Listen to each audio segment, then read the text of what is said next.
So hello guys, hope you all guys are doing well, great, पढ़ रहे हो, खुश हो, again welcome to our channel and it's day 22 of mission 30 days will started. Without wasting your time, we'll continue with our accountancy syllabus today itself. As you all can see on the board, I'm written down here is company's balance sheet. Company की balance sheet बनानी है बेटा हमने. अब हमें आपने सुना होगा हम आ चुके हैं अपनी पार्टनरशिप पार्ट को हम वाइंड अप कर चुके हैं. Yesterday I was taught you about realisation account and how it the treatment was done in that case. मैंने सब बता दिया आपको. अब मैं आपको कंपनी की बैलेंस शीट बताऊंगी कि कंपनी की बैलेंस शीट में बेसिकली करना क्या है हम लोगों को. देखो बच्चे, कंपनी की बैलेंस शीट में ना we just have to know what the balance sheet indicates to us. देखो बच्चा, कंपनीज की बैलेंस शीट में हमें सबसे पहले मेजर हेड और सब हेड का सारा झोल रहता है. किसका बेटा? मेजर हेड एंड सब हेड्स. ठीक है जी, मेजर एंड सब हेड्स. अब ये मेजर हेड सब हेड तो आपने बहुत बार सुन लिया होगा अपनी क्लास 12th में. कोई बता सकता है मेजर हेड और सब हेड का क्या मतलब है? मेजर हेड का हो गया बेटा जो उसका मेजर, किसी का मेन हेड जो है, और ये उसके अंडर जो सब हेडिंग्स आती है ना बेटा, सब हेड्स उसके अंदर, उसको कहते हैं सब हेड. अब मैं आपको एक चीज बताना चाहूंगी बेटा, मेजर हेड्स क्या क्या होंगे. देखो, कंपनी की बैलेंस शीट में अगर बात की जाए तो मेजर हेड बच्चा सबसे पहले हमारा आता है इक्विटी एंड लाइबिलिटी. बच्चा क्या? Equity and liability. ठीक है जी. अब इक्विटी लाइबिलिटी के अंदर जो सब हेड आते हैं वो हम बाद में डिटेल में पढ़ेंगे. ठीक है जी, सब हेड डिटेल में पढ़ेंगे. सबसे पहला shareholder fund. Major head सबसे पहला क्या है? Shareholder fund. ठीक है बेटा, shareholder fund. Another one is non current liability. क्या बेटा? Non current liability. जो है ना application money pending allotment sent again share warrant, वो सब आपके सिलेबस में बेटा कट है. Non current liabilities. Then current liabilities. क्या बेटा? Current liabilities. इनके अंदर फर्दर हम पढ़ेंगे. ये आपका बेटा है इक्विटी और लाइबिलिटी के अंडर. इसको हम कह सकते हैं एसएनसी, ट्रिक एसएनसी. इसको हम एसएनसी कह सकते हैं. बट सेकेंड वन जब हम करेंगे वो क्या होगा? सेकेंड वन में आपके पास आ जाएगा बेटा नॉन करंट एसेट्स आ जाएंगे. सेकेंड में सेकेंड एसेट्स के अंदर आ जाएगा सबसे पहले you have non current assets. Then क्या आएगा नॉन करंट एसेट्स के बाद? Can anybody? Current assets. That's it. ये हो गया एन सी. बचा क्या? N C. Non current assets और current assets. If you guys observe my words or listen my words carefully, you definitely point out my one thing in the liability section. वहां पे हमने देखा current और non current liabilities भी है और यहाँ नॉन करंट एसेट्स और करंट एसेट्स है. वो हमने ट्रिक पढ़ी एसएनसी, ये हमने पढ़ी एनसी. मतलब कुल मिला के आपकी कंपनीज बैलेंस शीट में ट्रिक क्या बनी? SNC NC. अब इसको हम शॉर्ट फॉर्म में ले आए. इसमें थोड़ा सा हम अब केमिस्ट्री को डाल दें. केमिस्ट्री का फॉर्मूला इससे हम बना लेते हैं. क्या फॉर्मूला बन जाएगा? C2N2S. या सिंपल इसको आप ऐसे लिख सकते हो बेटा जी, SN2C2. ठीक है जी, जो आपको इजी लग रहा है. और मैं अगर आपको पर्सनली रिकमेंड करूं ना तो वो पर्सनली मैं आपको यही रिकमेंड करूंगी बेटा. देखो C2SN2, C2SN2. तो कंपनीज बैलेंस शीट का आपका क्या बन गया? ये कौन सी आपके पास ट्रिक आ गई? ये ट्रिक आ गई आपके पास C2SN2. ये फॉर्मूला बन गया आपका. You can also say it like this, यह आपका बन गया कार्बन 2, यह आपका बन गया सल्फाइड, और वो आपका नाइट्रोजन बन गया, नाइट्रेट। Is it? अब ले कॉमर्स में इसको भी, केमिस्ट्री को। अब ये आपने ना याद रखनी है ट्रिक। ट्रिक क्या है? C2SN2, C2SN2, C2SN2, याद रखोगे। क्या है ट्रिक? C2SN2, ठीक है जी। C2SN2 हर जगह लिख लो, C2SN2, कभी नहीं भूलोगे आप। Never ever you will forget this, ठीक है। C2SN2। अब हम बैलेंस शीट से समझेंगे इसको, उससे पहले आपको इसके सब हेड्स बताएंगे। देखो बच्चे, हमारे पास है C2SN2 की ट्रिक, इससे हमने कंपनी की बैलेंस शीट को अच्छे से समझ लेना है। अब जो C2 है, इसमें आ जाते हैं हमारे पास what? Current assets and current liability, ठीक है जी। बिल्कुल इजी तरीके से इसको समझेंगे हम, कभी नहीं भूलोगे आप। फिर एस से क्या आ जाएगा? Share holders fund. कभी नहीं आप इसका सीक्वेंस, इसका ऑर्डर भूलोगे, कभी यूनिफॉर्मिटी नहीं भूलोगे इसकी। जो N2 है, N2 में आप देखो हमारे पास आ गया एक नॉन करंट एसेट, एक आ गया non current liability. Non current asset और बच्चे non current liabilities, is it? यहां पे पूरी बैलेंस शीट हमारी कवर होगी।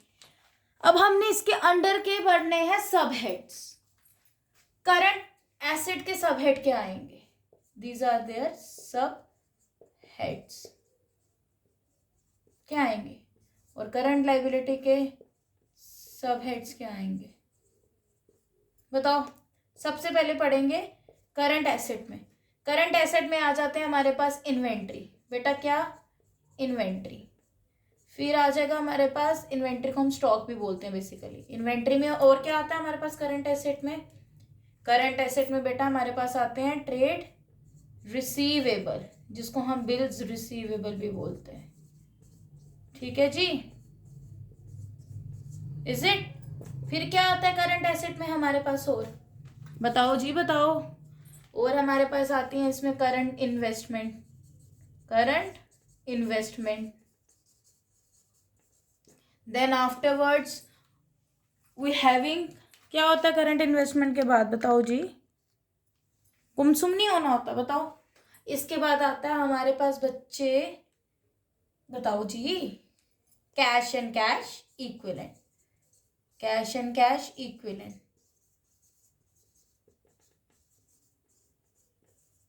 ठीक है। उसके बाद क्या आएगा? Then we having what? बताओ जी, बताते नहीं आ रहा आप लोग।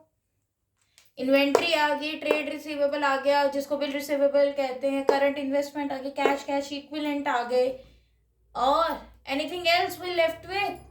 Then kindly know me, let me know. बताओ जी। इसमें और आ जाएगा, जो कुछ नहीं होगा वो चला जाएगा हमारा अदर करंट एसेट में, ठीक है जी। ये तो हो गए हमारे करंट एसेट्स। अब बारी आती है करंट लाइबिलिटीज के अंदर क्या क्या आएगा। देखो बच्चा, करंट लाइबिलिटीज में वी हैविंग, वहां पे हमने लिए ट्रेड रिसीवेबल या बिल रिसीवेबल, यहां पे आ जाएंगे ट्रेड और बिल्स पेबल, ठीक है जी। अच्छा, करंट एसेट में भाई एक चीज और लिखो, sorry I have forget that, short term loans and advances. That's why I was thinking कि कुछ तो मैंने चीज छोड़ी है, ठीक है। Long term loans and advances और short term loans and advances are the part of current assets itself. Current liability में शॉर्ट टर्म लोन एडवांसेस का ऑपोजिट हो गया short term provisions. Short term provisions, short term borrowings भी आती हैं इसमें। Current को शॉर्ट टर्म बोलते हैं, नॉन करंट को लॉन्ग टर्म बोलते हैं, ठीक है। जिसको हमें रिडीम करना होता है after 5 years, short term provisions के बाद शॉर्ट टर्म बोरोइंग्स। ठीक है जी, और बताओ, और बताओ जी, क्या आ सकता है आपके अंदाजे से पुत्र जी? यहाँ पे सिंपल लिख दोगे अदर करंट लाइबिलिटीज। ठीक है, is it? Will move to shareholders fund. Shareholder fund में आता है बच्चे सबसे पहले शेयर कैपिटल। क्या आता है? Share capital. Then reserves and surplus, reserves and surplus. आपको बच्चा वो भी है, application money pending allotment, money received against share warrants, but they are not a part of your syllabus. लिख देती हूँ मैं आपको, application money pending allotment,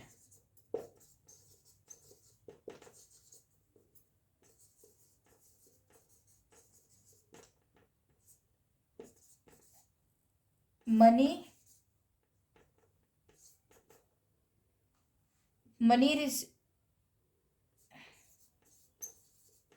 against share warrant,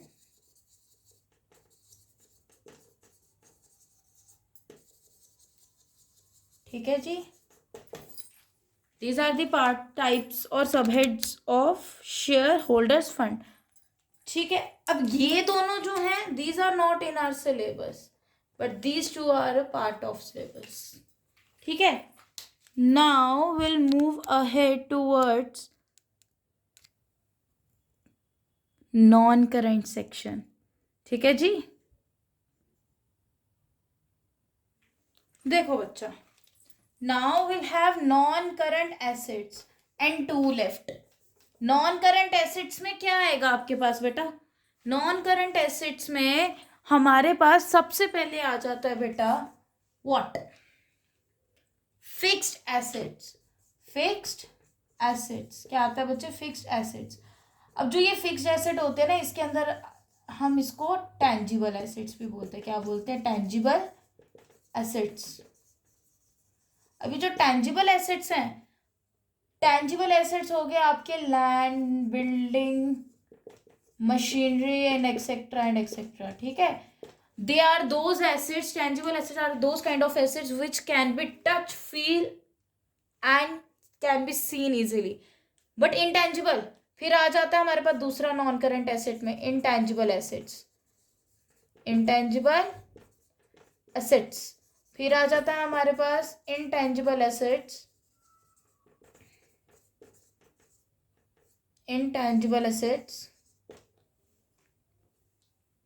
under development. ठीक है, then will having capital work in progress, capital work in progress. ठीक है, फिर यहां पे बढ़ जाएंगे हम, यहां पे आ जाएगी नेक्स्ट टाइप। क्या आ जाएंगे नॉन करंट एसेट की नेक्स्ट टाइप? सबसे पहला क्या, सबसे पहला कह रहे कैपिटल वर्क इन प्रोग्रेस के बाद क्या आ सकता है? एज पर योर अंडरस्टैंडिंग क्या आएगा, कोई बता सकता है बच्चा? Non current investment. Current investment होती है तो नॉन करंट इन्वेस्टमेंट भी होती है। ठीक है, then short term loan advances का ऑपोजिट क्या हो जाएगा? Long term loans and advances.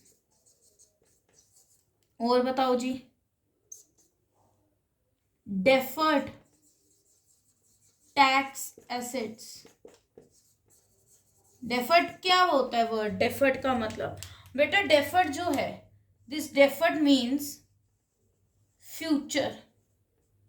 क्या है ये? फ्यूचर। अब कई बार आपने पढ़ते हैं, हमने पढ़ा डेफर्ड रेवेन्यू, मतलब फ्यूचर में जनरेट होने वाला रेवेन्यू। ठीक है, डेफर्ड टैक्स एसेट्स के बाद you just simply written down like this other non current assets. ठीक है, जो बचा कुचा रह गया वो सब अदर में आ जाएगा। ठीक है,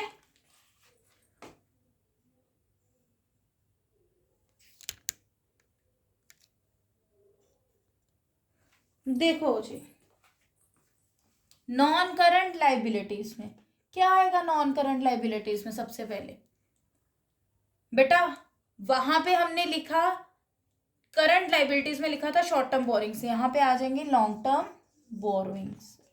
क्या आ जाएंगी बेटा? Long term borrowings. फिर क्या आ सकता है यहाँ पे लॉन्ग टर्म बोरिंग्स के बाद? बताओ जी। लॉन्ग टर्म बोरिंग्स के बाद बेटा जी जो हमारे पास चीज आएगी वो होगी, हमने करंट लाइबिलिटीज में लिखा शॉर्ट टर्म प्रोविजंस, यहाँ पे आ जाएंगे हमारे पास लॉन्ग टर्म और नॉन करंट प्रोविजंस।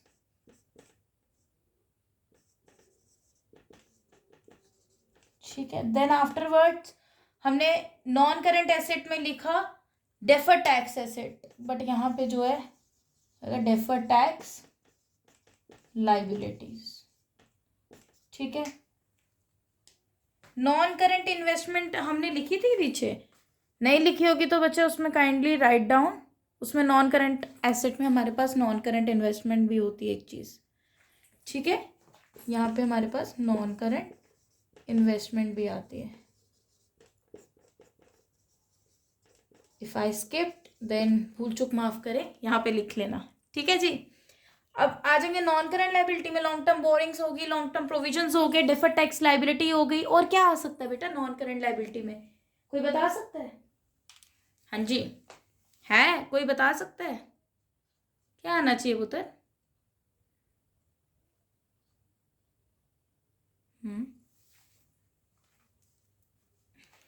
हाँ जी, सिंपल लिख सकते हो आप, other non current liability, simple. अब बेटा जो मैंने ये जो आइटम्स लिखवाई हैं आपको, deferred, look at this side, deferred में आपको लिखाए हैं डेफर्ड टैक्स एसेट, यहाँ पे लिख देते हैं, और एक लिखा है डेफर्ड टैक्स लाइबिलिटीज। ठीक है जी। बट ना ये आपके सिलेबस में है, कोई डेफर्ड आपके सिलेबस में नहीं है, ना डेफर्ड टैक्स एसेट है ना डेफर्ड टैक्स लायबिलिटी है। ये सिर्फ मैंने आपको इसलिए बताई है क्योंकि आपको पता होनी चाहिए जनरल नॉलेज के लिए। कल को सीवीटी भी देना ना कि नहीं देना? देना ना। चलो देखो फिर, अब हम बैलेंस शीट समझते हैं। देखो बच्चे, now look at the left side of the board, here it is. सबसे पहले हमारे पास आता है हमारा major head, equity and liability. क्या आता है बेटा हमारे पास? Equity and liability. नाउ अब आपने क्या करना है? Now you just need to write down this trick here and kept this into mind. क्या थी भाई हमारी? C2SN2। ट्रिक हमारी है C2SN2। C for current asset current liability, S for shareholders fund, N for non current asset and non current liability. अब सबसे पहले equity liability में मैंने आपको दो चीजें बताई। इक्विटी और लाइबिलिटी में हमारे पास आते हैं बच्चे तीन चीजें, सॉरी, और उसकी मैंने आपको बताई थी trick. If you guys remember, इसकी ट्रिक बताई थी मैंने आपको, SNC। ट्रिक क्या बताई थी? SNC।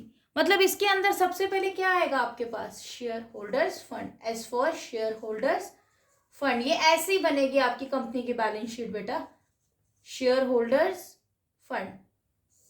शेयर होल्डर्स फंड के अंदर फर्दर मैंने आपको बताया था share capital, reserves and surplus,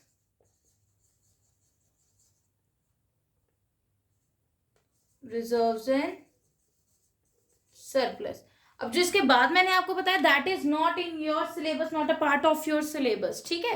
that application money pending allotment and money received again share warrants आपके सिलेबस में नहीं है, वो कट हो चुका है। अब यहाँ पे मैं सिंपली, वो मैंने आपको पहले डिटेल में बता दिया, मैं दोबारा नहीं बताऊंगी।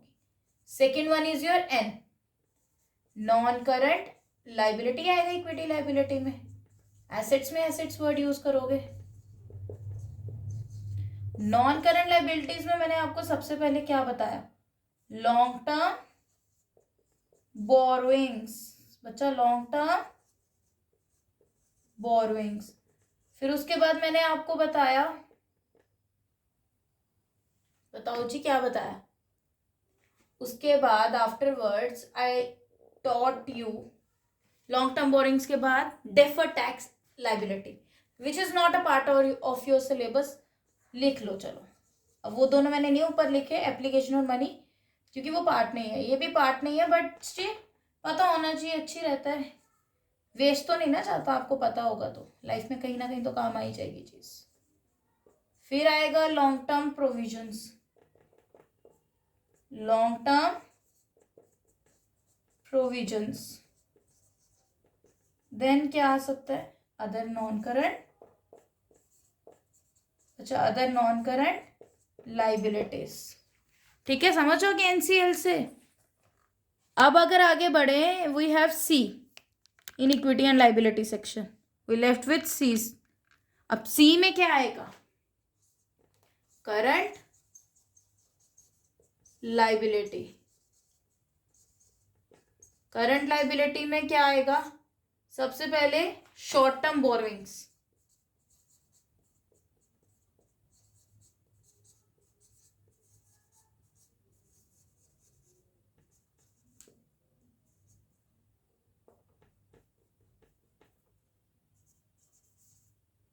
Short term borrowings. देखो बच्चे, शॉर्ट टर्म बोरोइंग्स के बाद हमारे पास आ जाते हैं short term provisions, short term provisions. फिर आ जाते हैं यहाँ पे हमारे पास ट्रेड पेबल्स, जिसको बिल पेबल्स भी बोलते हैं। ठीक है, फिर आ जाता है हमारे पास other, any other we left with, anything we left with. हाँ जी बच्चे बताओ, short term borrowing, short term provision, trade payables, और क्या आ सकता है, अदर करंट लाइबिलिटी। अब करंट लाइबिलिटी को मैं सीएल लिख रही हूँ, समझ जाओगे। ठीक है, now move ahead with asset section. अब हम एसेट साइड पे आ जाएंगे। ठीक है बच्चे, now look at the asset side. यहाँ पे हम बना रहे हैं, second one is your assets. इसकी क्या ट्रिक बताई थी, बताओ जी। उसकी एसेंस ही बताई थी इक्विटी लाइबिलिटी में। तो एसेट की मैंने आपको क्या बताई थी, सिंपल एनसी। एनसी क्या बेटा, एनसी। अब एनसी में सबसे पहले आ जाएगा नॉन करंट एसेट, आ जाएगा हमारे पास non current assets.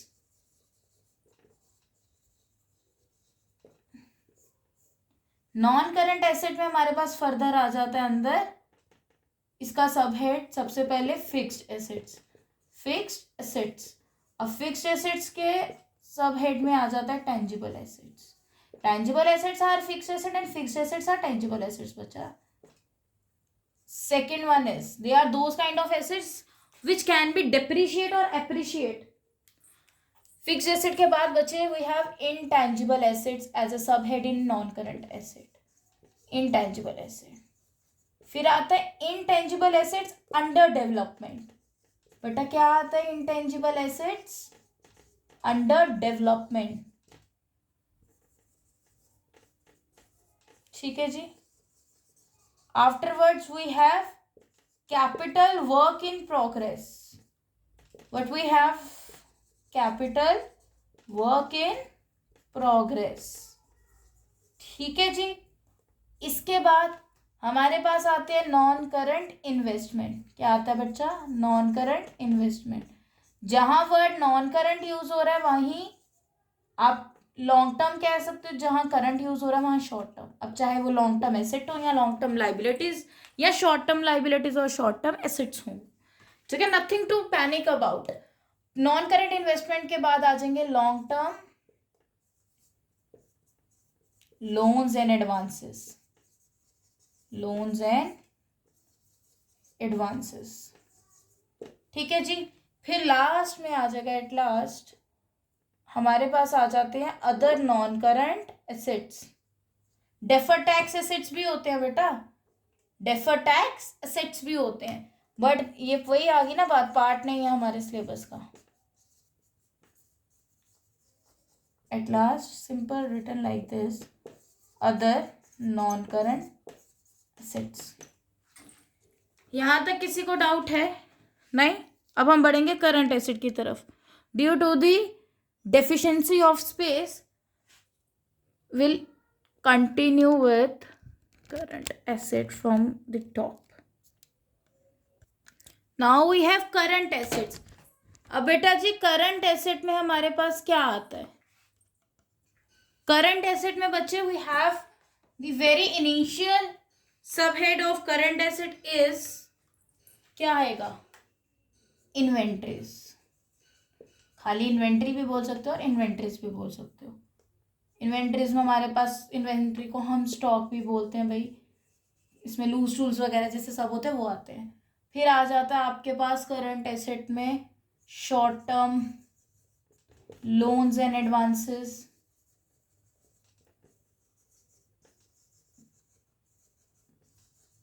Then afterwards we have what in current asset? Trade or bills receivable. इसमें डेटर्स वगैरह आ जाते हैं. उसके बाद आगे बढ़ते चलेंगे. क्या आएगा हमारे पास करंट एसेट में? Cash and cash equivalent. इसमें बच्चे आपके पास कैश इन हैंड और कैश एट बैंक का बैलेंस आता है कैश और कैश इक्विवेलेंट्स में. ठीक है, ये आपने कैश फ्लो में भी पढ़ा होगा. ठीक है, फिर क्या आएगा कैश एंड कैश इक्विवेलेंट के बाद? बच्चा सिंपली करंट इन्वेस्टमेंट.